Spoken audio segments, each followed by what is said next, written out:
Chapter 37 The Bigger Picture. I was watching Fox News a few weeks ago. Sometimes I watch the news just to see what idea is being sold to me. There was a show on. I can't remember what the name of the show was called, but the theme of the show was to ask the question, is the American dream still alive? The implied answer from Fox was a resounding yes. They interviewed a few business magnates.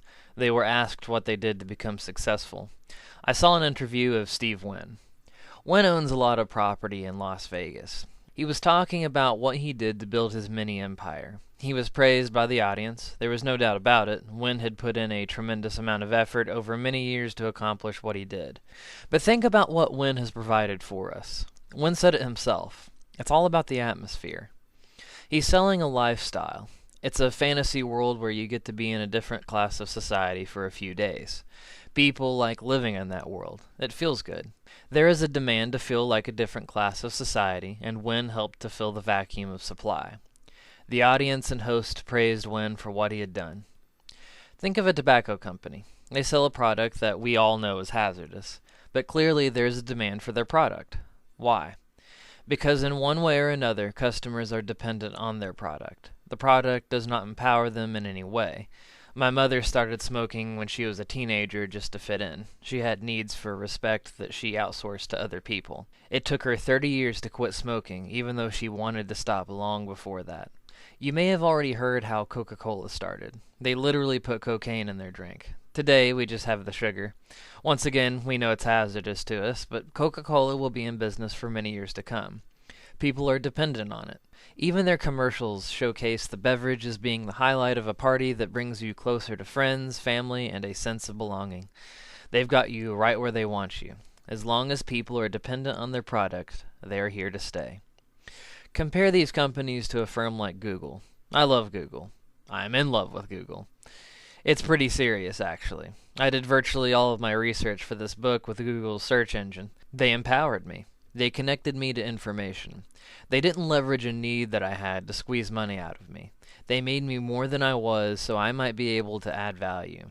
There is a difference between delivering value and generating dependence.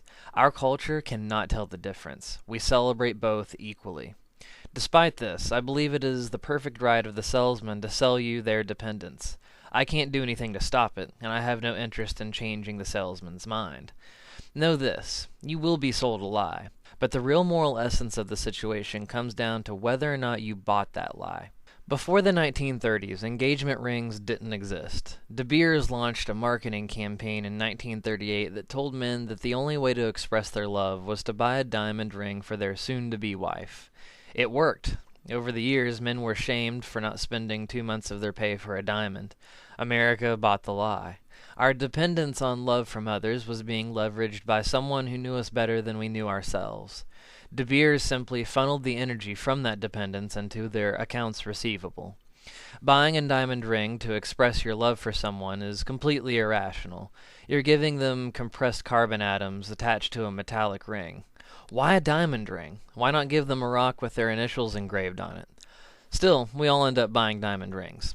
When we do not apply our rationality that we have available to us, we, and our bank accounts, are like lambs to the slaughter. Even our beloved energy sector would love our dependence. Don't get me wrong, I am fully aware of everything that oil has provided us. The oil industry drove growth and prosperity around the world to whole new levels. Plastics happened. Technology innovations occurred. But even that industry has a bias for us to be dependent on oil. Be honest with yourself. Do you think that they would stand idly by while someone else developed a more efficient energy source? Do you think they would just let that happen? Or do you think they would try and sway public opinion in favor of oil dependence? Abundance is the enemy of our current economic system. That may sound counterintuitive, but any commodity that has an infinite supply and accessibility can never be sold. Our economic system requires scarcity to function. That's why the government had to pay farmers not to grow crops in the Great Depression. This isn't anybody's fault. Capitalism was an emergent system that ended up being the best option available to humanity at the time.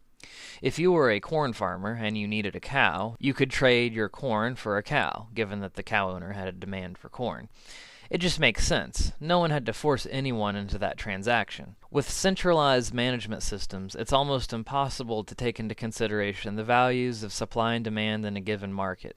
It's best just to let individual people figure it out on their own. When you are operating with scarcity, there is no perfect option. Some people will get the short end of the stick.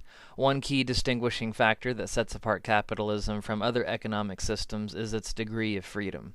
Other systems like socialism and communism require some centralized management to oversee the flow of capital in certain areas of the economy. The main difference in these systems is that in capitalism, you let the market decide who gets the short end of the stick, while all of the other systems lets a bureaucrat decide who gets the short end of the stick. Capitalism works best in a world of scarcity. It becomes less relevant in a world of abundance. In fact, it may even fight abundance. Firms may be incentivized to generate dependent behavior to keep people hooked to their product. If there really is a better way, what do we transition to and how do we do it? There are some people who think aliens are mind controlling us all. There are people who think that the Illuminati and the Knights Templar are manipulating the globe. There are some people who think there are just a bunch of politicians and crooked businessmen trying to make a quick buck. Here's the thing. Whoever it is that you think is pulling the strings, it doesn't matter. It really, really doesn't matter. You want the world to change? You change. Gandhi knew this. One day, a mother brought her son to see Gandhi. She asked Gandhi to tell her son to stop eating sugar. Gandhi told her to come back in 2 weeks. "Why do you need 2 weeks just to tell my son to stop eating sugar?" she asked. Gandhi told her to just come back in 2 weeks. She did. Gandhi looked at the boy and said, "Stop eating sugar." The mother asked him why he didn't just say that 2 weeks ago. "Because I had to stop eating sugar first," he said. To quote Gandhi, "Be the change you want to see in the world." End quote. Martin Luther King Jr. shared a tactic with Gandhi. They both preached nonviolence. They wanted to be treated with equality, so they knew they had to lead by example. They couldn't react with violence because they didn't want violence to be used against them. King would go on to have a major impact on civil rights in America. In 1964, King received the Nobel Peace Prize for combating racial inequality through nonviolence. 4 years later, he was assassinated. 1 year before Gandhi was assassinated, Britain granted India its independence. Those who seek equality and independence through nonviolent means have a habit of being targeted. Why? They are the most dangerous to the powers that be. When you change yourself first, unseen forces will come to your aid and magic starts to happen. Worlds start to change. There is this fear. If everyone has their needs met, then they won't care to contribute to society. People need to work for their right to live. We need scarcity to keep people motivated to provide for themselves by working for others. This is a lie. When anyone's needs are fulfilled, their motivations change. However, if you are stuck in this infinite and broken cycle of always trying to meet your most basic needs for food, shelter, and security, you will never know your passions. In fact, you may not even believe passions exist. You may be one of the horde who tries to tell people that their interests are meaningless in the face of always accumulating and hoarding more and more resources. Materialism is God because materialism is the only thing that fulfills us. When people are in this frame of mind, logic and reason can only go so far. Sometimes they need leadership. They need someone to not just tell them about a better way, but to show them a better way. Anyone can try and lead, but just doing something is not enough to create change. You have to be something too. To be exact, you have to be the change you want to see. I don't want to create dependence on others. I don't want to hustle the people around me to gain an edge. I want to be like tit for tat.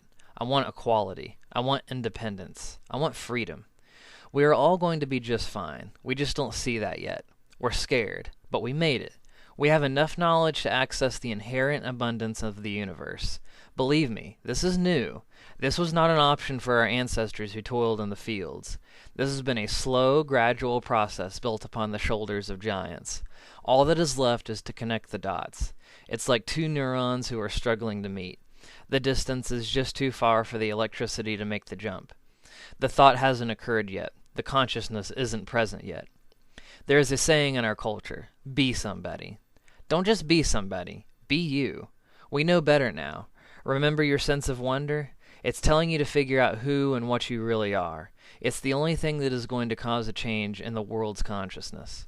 A change in consciousness is the last thing that we need to realize our abundance. And all along, it was you who had the power.